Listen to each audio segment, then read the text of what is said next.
Hello, hello, hello. Thank you so much for being here today. In today's video, I want to discuss 5 signs that it's time to make a career change.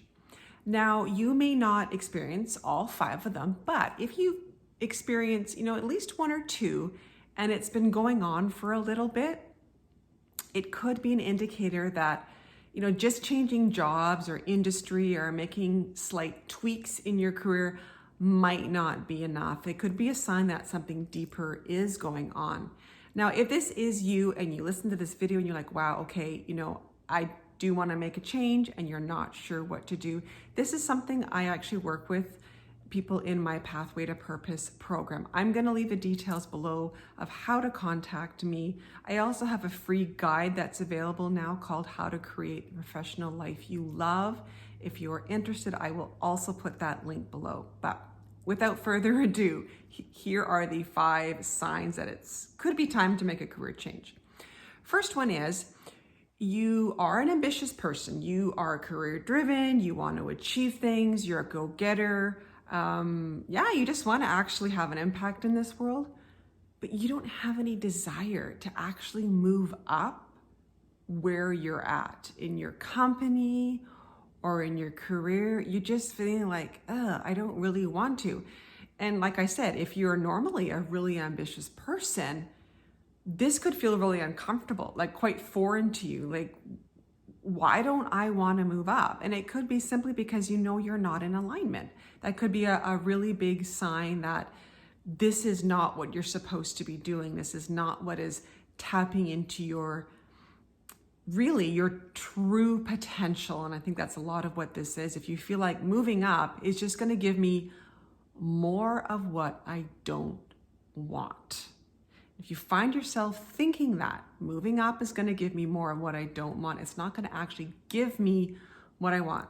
That could be a strong indicator that you are needing a pivot in your path. Now, sign number 2 that it could be time to make a career switch is if you're like, okay, so I'm not happy where I am, and you start looking at job ads, and you're looking, but you don't feel inspired. Or you might have like a glimmer of inspiration, like, yeah, and then, you go to an interview or you think about it some more, and nothing really gets you fired up. And again, most people I work with are quite ambitious. So this could be you. You're normally ambitious. You normally are inspired. You like that feeling, but you're looking at things and you're going, oh, this is not feeling great. Now, here's another part of this.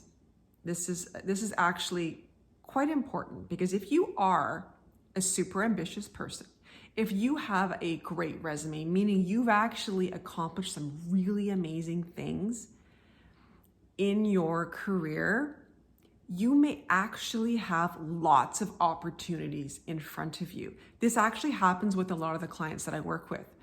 They actually don't have a lack of opportunities. They often have people actually pursuing them, companies actually pursuing them. But it's so interesting. They say, we will always have problems in life. They're just different quality of problems. They're just different levels of problems. So having many people seek you out, isn't necessarily, can actually really feel not like a good thing, because it's like, well, I have all these opportunities, but I don't know which to take. I don't know which one's going to give me fulfillment. What if I take a job and 6 months down the road, I don't like it? And here's something to watch in yourself. If you find yourself doing this, if you're either, looking for another job, or if a company or somebody has pursued you, and you find yourself kind of rationalizing why you should take the job. So you start to come up with all these things like, well, it's a great opportunity, and they said my position might evolve to, this different thing down the line, and they're trying these new things, and I might be in charge of this project at some point. And you start to come up with all these like really rationalizations that are strictly coming from your brain. It's totally your logic. It's totally your brain. It could be a sign that you are not in alignment. That's what we do when we don't actually feel like we want to do something. We come up with all these logical reasons why we should take the step because we don't know what else to do. But it's a sign that you are not in alignment. If you're in alignment, you don't have to talk yourself into something. Haven't you ever noticed that? Like when you feel something and you know you want it, you don't have to go through this process of rationalizing it, coming up with all the different reasons why it should work and why I should do this and why it makes sense. If you find yourself doing that, this makes sense, but it's not a feeling, it's a logical, it makes sense. It's a really good indicator that you're not in alignment, and it's time to take a deeper look at what you're doing and what you're creating for your career. The third one is the dissatisfaction you are feeling in your career is starting to affect the rest of your life negatively. And this can start small, right? We start to feel unhappy at work. It can start to small. Maybe you're a little bit irritable. Maybe you're a little bit sad. Maybe you start to withdraw from life. But as this goes on, this can really increase. Think about it. Think about how much time we all spend in our careers, in our jobs, in our work. It's significant. You can't have a piece of your life that's not working out and expect, the rest of our lives to be joyous and amazing and everything else. And like I said, it starts kind of small. If you start to notice yourself showing up differently in life, like I said, withdrawing is something I hear a lot of. Starting to withdraw from relationships, from hobbies, from things that you really used to enjoy. It could be a sign that, it's almost like it's a bit of a warning sign, because if you continue down that path, it tends to get worse, right? We don't tend to all of a sudden flip the switch without making an actual change, right? So that was sign number 3. Sign number 4 is that you find yourself in your current career trying to fit in. You are having to become someone you are not to somehow be accepted. It could be a lot of the corporate cultures that you're just not aligning with, the people you work with, and you could just find that overall, the industry you're in, the profession that you're in, people don't think like you do, and you find yourself, constantly having to become a pretzel to fit in. It's exhausting. I did it for many years. It's really, really exhausting. And here's the thing, what's really happening here is we've all got these gifts and talents that are unique to us. And often we don't even see them as gifts and talents because they come so naturally to us, but they really are. And often when we're in environments that we don't fit in a career we don't fit in, we don't get to utilize those gifts and talents.